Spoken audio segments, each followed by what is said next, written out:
Hello friends! Today we have a special treat. We're going to be doing some real-time watercolor. I just dropped this new stamp set, Darling Dahlias, into the store, and I thought it would be the perfect opportunity to test the capabilities of the new BetterPress watercolor paper. Now, this is the Darling Dahlias stamp set. Like I said, I had just dropped this into the store a couple days ago, so you can find the link in the description below. This is a large floral spray. You can see there it's as big as my hand. And then you have a couple of single flowers there, which are great to either use alone or to use as warm-ups for your watercolor.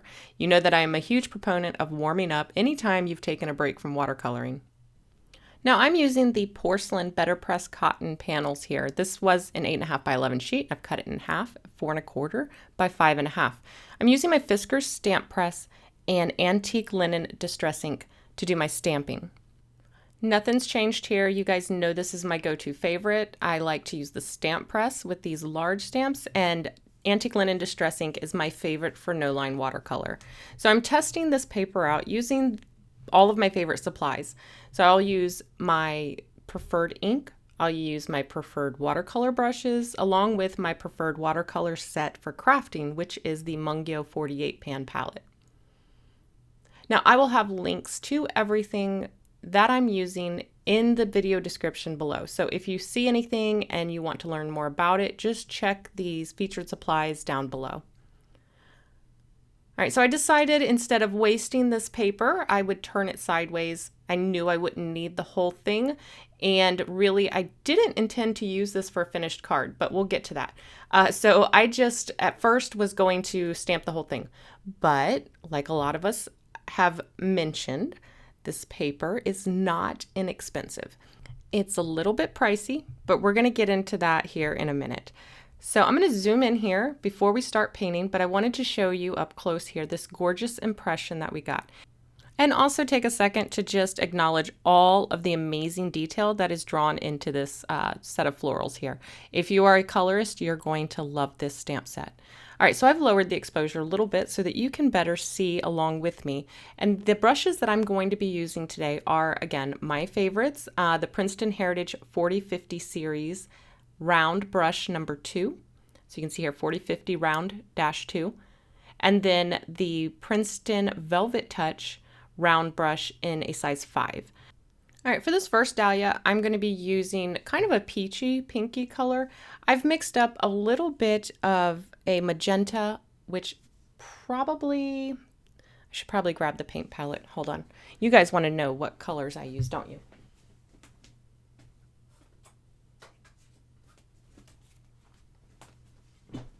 All right, so I am using a little bit of Crimson Lake, and then I mixed in a little bit of Jaune Brilliant with a little bit of Naples Yellow. So I just kept going back and forth between those three colors until I got about the tone and the color that I wanted. And now I'm using the 2-brush method for watercoloring. I like to pick up the pigment with my smaller brush, and then I move that pigment around with my larger brush. Now that brush has been dipped into water, and then most of the water has been removed. This is what we call a thirsty brush. So I'll lay down pigment with the smaller brush and then use that damp, larger brush to pull the pigment across the petal. So there's a couple reasons why I like this method. The first one is it allows me a little bit more control. When I'm not trying to be loose and expressive, this helps me to control the amount of water that I'm using in my painting, because water is the thing that moves your pigment across the paper, right? It's the vehicle that moves the pigment. So here I'm using less water because I'm just moving the pigment with a thirsty brush. Also, I'm wasting less pigment. So if I were only using one brush, I would lay down a little pigment, then I'd have to rinse my brush out, dry it off, pull the pigment, then load my brush again, put the pigment down, rinse it off, and I'd end up wasting a lot of pigment, and it would take a lot longer. I'd spend a lot of time just rinsing that brush off. This way I can load it up and use it until I need to reload it. Now I have another video on the 2-brush method where I go over in detail, step by step, so I'll link that here. I don't want to be repetitive and repeat it, but I am going to leave, we're going to leave all this painting in, and at some point I am going to speed it up just a little. But I'm going to leave it at real time for a good bit here because we got some chatting to do, right? And I'm kind of happy about it because trying to voice over these painting videos, when I leave them in real time, it can be kind of painful, not gonna lie. At least now we got something to talk about. Okay, so if you have not seen my previous video on the Spellbinders BetterPress letterpress system, I will link to it and you should definitely check that out. I go over a lot of different things that you can use the system for besides just letterpress. And I go over how you can use different inks, different papers, all that good stuff with the system because like many of you, I don't want to bring something into my craft room that is only good for one thing. I want to make sure that it's multifunctional and that I can incorporate a lot of my other supplies with it. Okay, so that being said, guys had a lot of questions in the comments, and I will address some of them because I'm going to have some time here to fill with some chit chat. So we'll get to some of those. But first off, I wanted to really address, the reason for this video, the paper. The paper is a little pricey. And calling it paper is kind of a misnomer, okay? Let's talk paper. Paper is wood pulp, which is cardstock, which is what a lot of us crafters are used to using, and it is generally inexpensive. This is a cotton panel, so it's 100% cotton, and that is generally more expensive than cardstock. They curated this paper to use specially with the system because it is cotton, it is softer, and it accepts an impression beautifully. Again, that doesn't mean this is the only paper you can use with the system. I don't want you guys to think that, you have to use this paper. If it is out of your budget, if you like the results, you like the machine, but just the paper is out of your budget, you can certainly use other papers. And again, check out my last video. You'll see the results that I got with other papers. I did get the best results with this cotton panel and higher end watercolor paper. So that's where we're going to kind of differentiate here, right? So we're not talking wood pulp paper now, we're talking cotton, which is what most of your artist grade watercolor paper is. It's 100% cotton. So I thought it was good to make that distinction when we're talking price point. Paper is always going to be cheaper than artist grade watercolor paper, which is made out of cotton. So if you remembered that, now we know paper is cheaper, the cotton panels are more expensive. So watercolor, we're going to call it watercolor paper because it's just weird to keep saying cotton panel or watercolor panel. Watercolor paper is made out of cotton, and then it has a usually gelatin coating either inside, on top of, or both. That is what keeps the pigment from staining. It creates kind of a barrier that makes it not waterproof, but it makes the water can still soak into the paper, but it keeps it from soaking in so fast that it stains it. And this is how you get that beautiful fluid movement of the pigment on top of the paper. So that led me to think, well, if this is cotton and they're using it for letterpress, how decent is the sizing in it? For the price that I'm paying for it, is it as good with actual watercolor as, say, my comparably priced Arches watercolor paper? So that's what led me to this video. I wanted to test its watercoloring capabilities, see how the sizing in it was, and if it was a good alternative to a high-end watercolor paper. Because again, I like things that are multifunctional. If I'm only using it to do impressions, but it doesn't work beautifully with my watercolor, I'm going to choose my typical watercolor paper over repurchasing this paper. So I would choose my Arches or my Fabriano Artistico. That was my thought process. And so that's why I'm testing it here with my watercolors. And as I've been talking, you've been watching, you can see that this is working beautifully. So the sizing is, I would say the sizing is less. It's got a little less sizing than, say, my Fabriano Artistico. Definitely less than the Fabriano Artistico Enhanced, which if you've been around here a minute, you know that the enhanced has a ton more sizing on it, and it actually kind of drives me crazy. It's very hard to do this type of layered watercolor on it. It's much better for fast, fluid, expressive watercolor. Once you try to start layering, instead of layering on top of each other, it'll actually lift the previous layer. It drives me up a wall. But it's perfect for expressive and loose, not for this. So this is handling the layering of colors beautifully. The colors are flowing nicely. They're not flowing too quickly, and it's kind of a good median. It's right up there. I would say my arches, I'd say it's right up there with the arches. Arches may just be a hair better, and that's only because I think this is just a little bit softer than the arches, just a little. I mean, we're talking marginal, and you can see here, you can see the results. It's marginally better. The arches is marginally better. But for impressions, this is definitely better because it is a little bit softer. So for me, if I want something to use for my crafting, for the impression, and for my watercolor, this is good. This is comparable to my arches. So let's talk about the cost. Let's break that down. Now that we've got the distinction between paper and watercolor paper, let's say cardstock. We'll say cardstock from now on. We've got the distinction between cardstock and watercolor paper, and we know that this performs comparably to my fine art watercolor papers. Let's look at the price.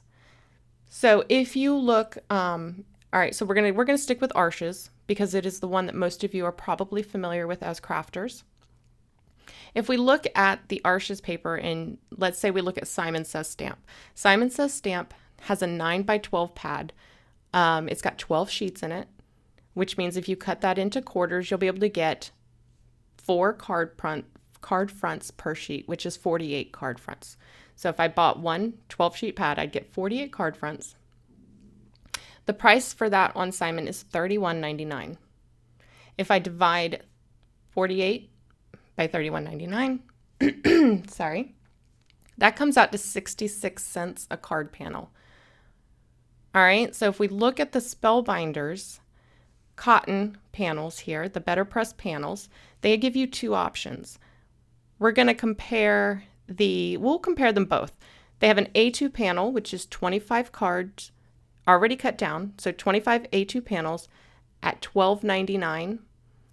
Divide that by 25, that's going to come out to 52 cents a panel. So even the already cut A2 panels at 52 cents are cheaper than the arches at Simon when they come in at 66 cents, right? So we're talking 52 and 66, and I said that the arches was only marginally better when it came to the watercoloring, marginally. Now, if you go with the Spellbinders 8.5 by 11 pack of 25 sheets at $40, $39.99. Now that's a shock. That's a sticker shock. You're like, $40, but it's 25 sheets of 8.5 by 11, 4 cards per sheet. That's 100 card fronts. 100 card fronts. That comes out to about 40 cents a panel. So this is going to be the cheapest. Even though it's up front more expensive, it's 40 cents a panel versus 52 cents a panel for already cut. And compare that to the arches at Simon Says Stamp is 66 cents a card.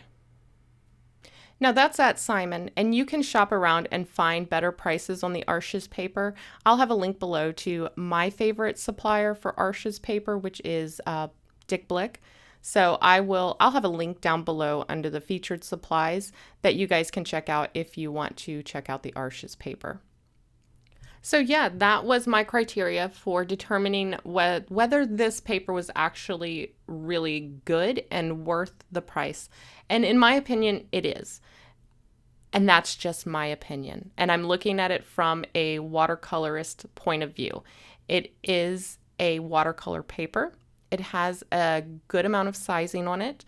and it accepts the pigment beautifully, and I'm able to get comparable results as I do on my fine art watercolor papers. So to me, for the quality of the paper and for what it is advertised to be, it is priced accurately within its competitors' range.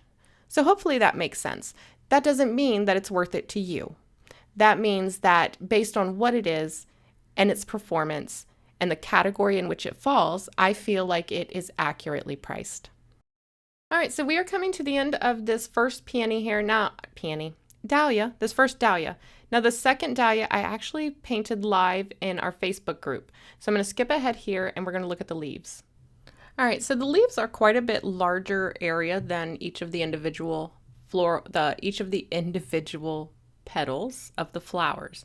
So I like to lay down a little bit of water on one side of the leaf first, and now I'm dropping in some color and then connecting those areas where I dropped the color. You'll notice I'm not painting one solid color over the whole leaf. I'm allowing that pigment to flow and move with the water that I've already applied to the paper. Anywhere that I want a little deeper color, I will pick up a little bit more of that pigment and then drop it into areas where, again, I want the color to be a little darker or deeper.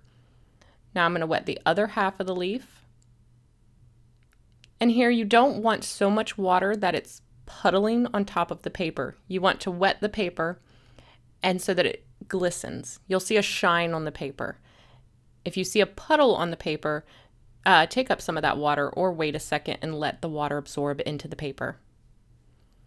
I'm going to do the same thing here on this other half of the leaf, and then I'm going to allow the water to carry that pigment and allow it to mingle, and this will give me different levels of color saturation there. Where there's more pigment, it'll be darker, and then where it flows with the water, it'll be a little bit lighter. And this is our base, just our base coat. We will come in and add, I think I eventually add 2 or 3 layers to the leaves. But for that first layer, I just want to get a good base color down with a couple of different levels of saturation there. I'm going to repeat the same steps for all of my leaves. Sometimes I'll go straight to the dry paper with my color and move it around similarly to the way that I did the petals. And some of them I will wet the leaf first. Wetting the leaf first kind of just makes it go a little bit faster because that water's already there and it starts moving that pigment and it's a little more spontaneous. But again, I want some variation in each of them. I don't want any of them to look identical, or I don't want it to get monotonous. So I try a little different technique each time. So you can see on the other side of the leaf, I went ahead and laid some water down first, and now I'm dropping in my pigment.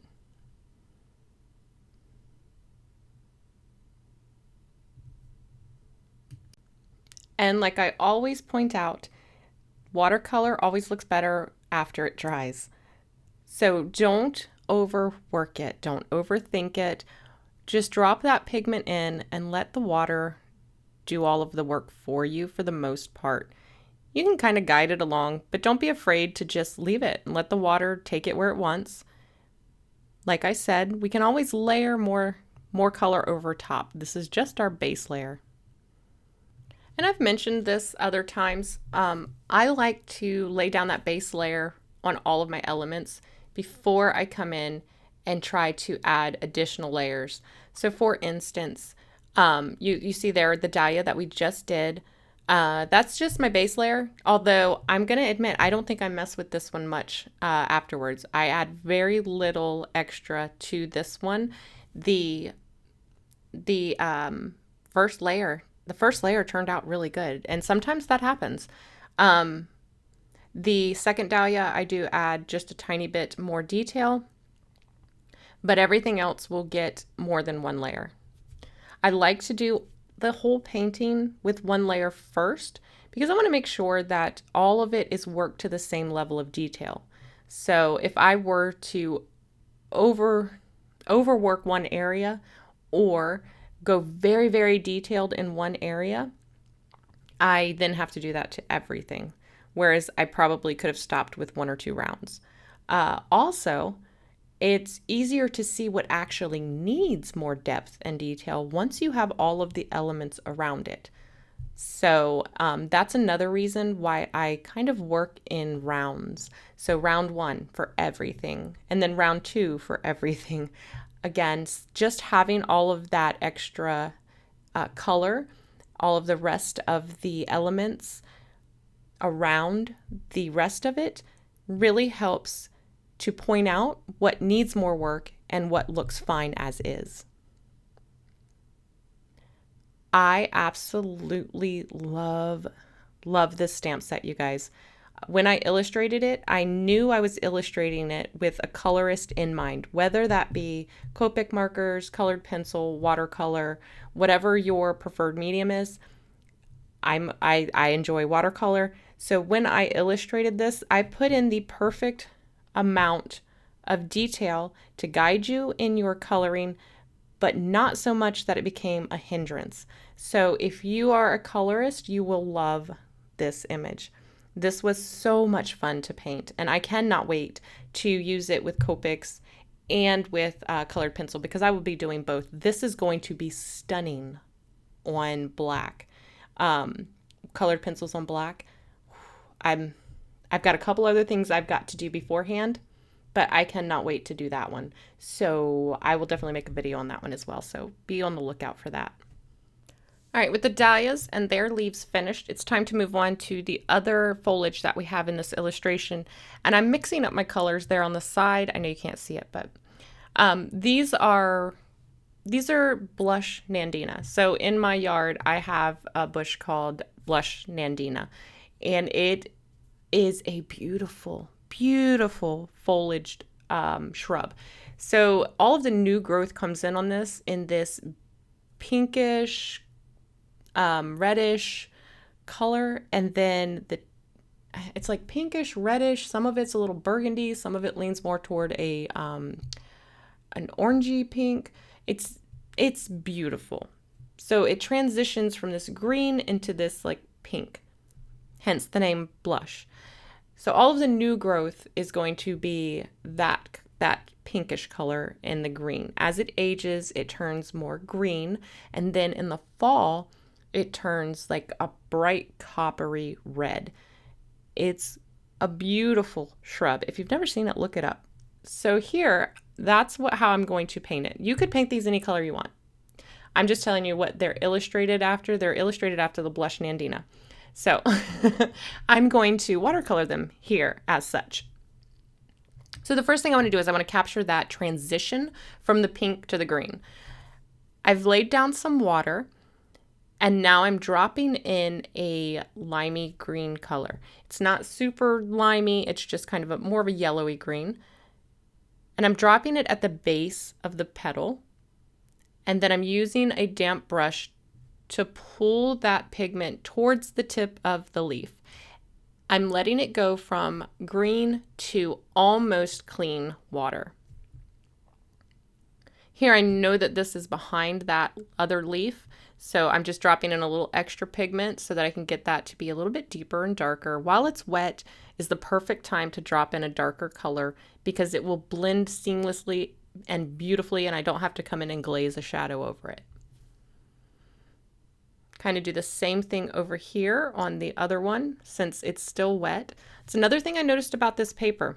If you've ever used cheaper watercolor cardstock that's actually wood pulp paper, but it's just got a sizing on top of it and it works with some wet media, you'll notice that it dries pretty quickly. This paper, because it is cotton, it does stay wet longer, which gives me more work time for my watercolor. Because remember, as long as it's still wet, I can continue to add color. Once it starts to dry and you add more water, you'll get those blooms, which if they're not intentional, can drive you up a wall. There are a time and a place for blooms.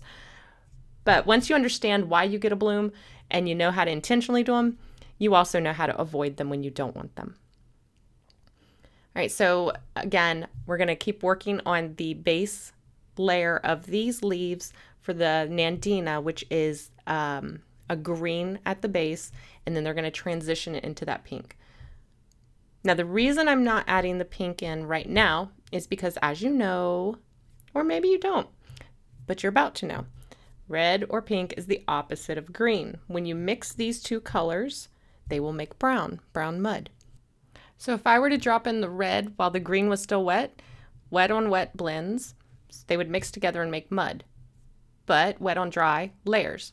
So I'm going to put down that base layer of that green first, and then once this is all dry, I'll come in and I will add the pink to the tips and glaze that over the green. And it's easier than it sounds. You'll see here in just a sec. I'm almost done with these base layers. I like to do all of, like I said, I like to work it all in the same order here. So I'm just adding all of my base green first. Okay, so now that these are dry, I went ahead and mixed up more of my burgundy-ish pink color. I think I've mixed a little bit of Crimson Lake with Permanent Red, which are both colors that I've already used in the painting. I like to keep my colors harmonious by creating my mixes with colors that I've already used.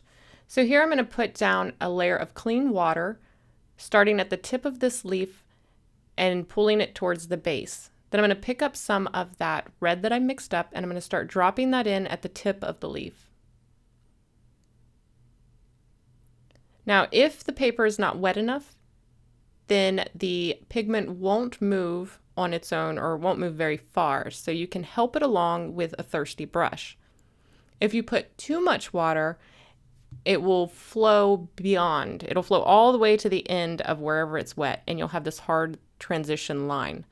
So it's better to err on a little less water, err on the side of a little less water when you're doing these soft transitions, because you want it to be, for here, I want it to be that pink color at the tip. I want it to be green at the other end, and then I want them to meet and kind of cross over a little bit in the middle.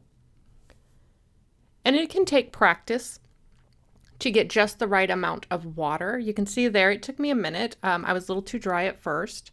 It didn't move quite as fast as I wanted it to. But again, it's easier for me to just take that thirsty brush and help move it than it is to have that paint just completely run away from me. And the more you do it, the more the easier the better the hang of it. The more you do it, the easier it'll get. There you go. So again, now I've put down that clean bit of water over the leaf, and now I'm going to start dropping in that pigment. And you can see here that that paint immediately started moving a little bit, but not too far. But it's definitely moving a little better than it did the first time. So I'm getting closer. I'm getting closer to getting the amount of water that I want to encourage that flow. And then you'll notice here, I'm going to pick up a little bit more of a cooler pink and mix that in. I want to vary the shade of the red here. I don't want it to be all one flat color. So I picked up a little bit of cold pink and put that off to the side there. You can just barely see it in the corner of your screen. But I added a little bit of cold pink to that. And then I'm going to drop that into areas that I've already laid down that red. I'm just going to let the water carry it and do its mingling. Some places it'll be a little deeper, a little heavier, and some places it'll be lighter. Again, this is just going to look more natural. In some places, I'll even make it a little warmer.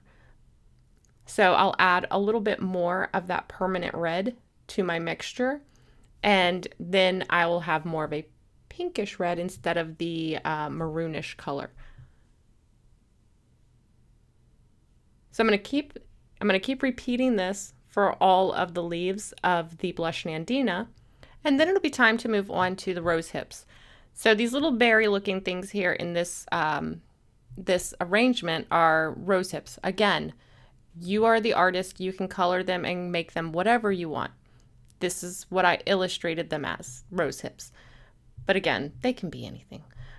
So I've taken that same color that we used for the Nandina, and I've added a bunch more of the permanent red to it. No, that's not true. I'm lying to you. I added some of the yellow orange to it, which is what I used in the second dahlia there.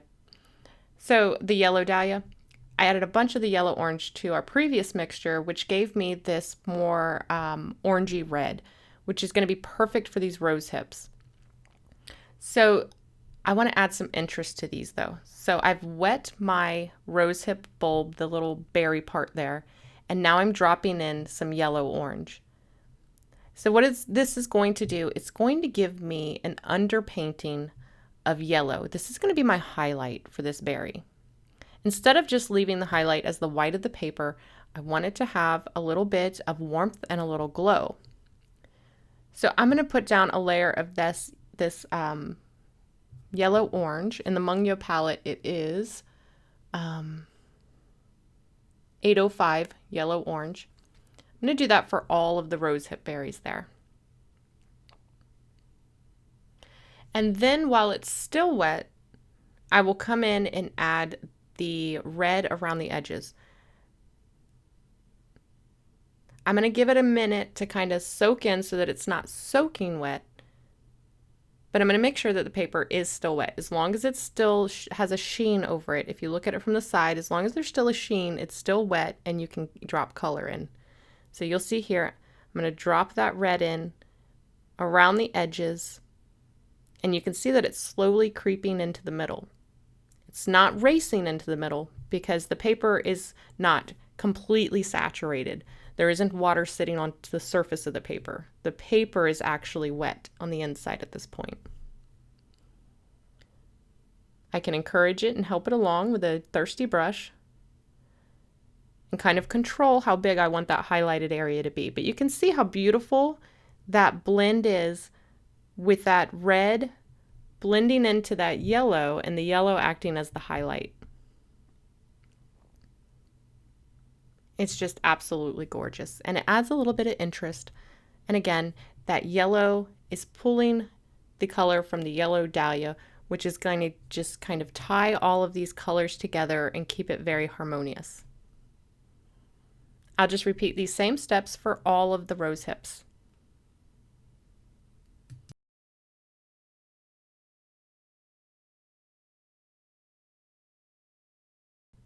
All right, and then I will be ready to assess what needs another layer and what doesn't.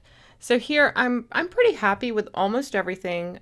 I could leave it just like this and it would be fine, but I feel like the leaves could use a little more attention. I like the way this little area down here looks, and I think I should do something similar with the rest of the leaves.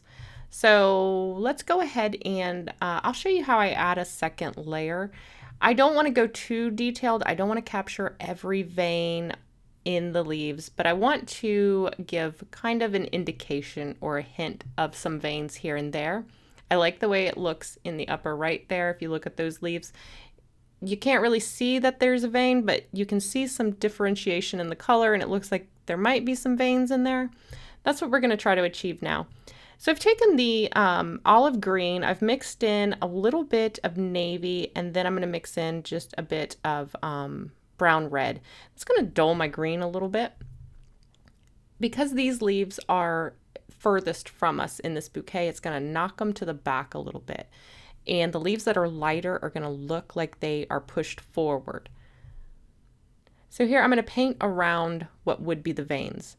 So you can see there, you can imagine the veins on a leaf are usually raised. So I'm going to create dips and shadows in the leaves around the veins. Veins usually create a V pattern down the center of the leaf. A V pattern down the center of the leaf. So I'm just creating little dark rectangles, if you will, with a gap between them. Little chevrons. I'm creating little dark chevrons with a gap between them, and the gaps would indicate the veins. I'm also leaving a light strip down the center of the vein, down the center of the leaf, which would be the central vein. Ooh, I'll get it right here in a sec, don't worry. I'm going to remove the water from the brush so it's thirsty. And I'm just going to soften out some of that because it's a little harsh. And in some areas, I will actually glaze over my veins there. Just if they're a little too bright, I'll just glaze over it to darken them up just a bit.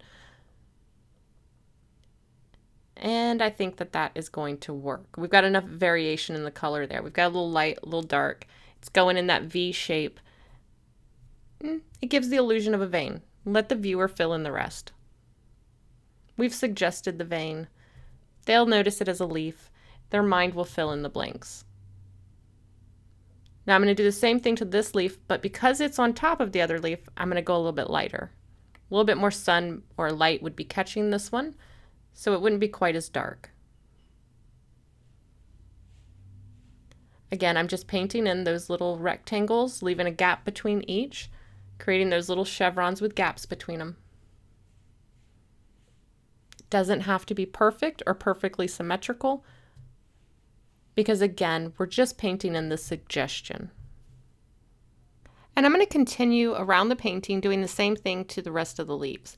Some areas I will add a little more detail, some I will add a little less. And anywhere I want to push one leaf behind the other, I will add in a little bit of darker color to that leaf. Any leaf that's in shadow or behind another one or further away from you is going to be darker in color. It doesn't even necessarily have to be darker. It'll be less vibrant in color, so a little more shaded. For instance, this leaf here, I'm going to make it pretty dark. I want to make it look like it is recessed far away from this dahlia.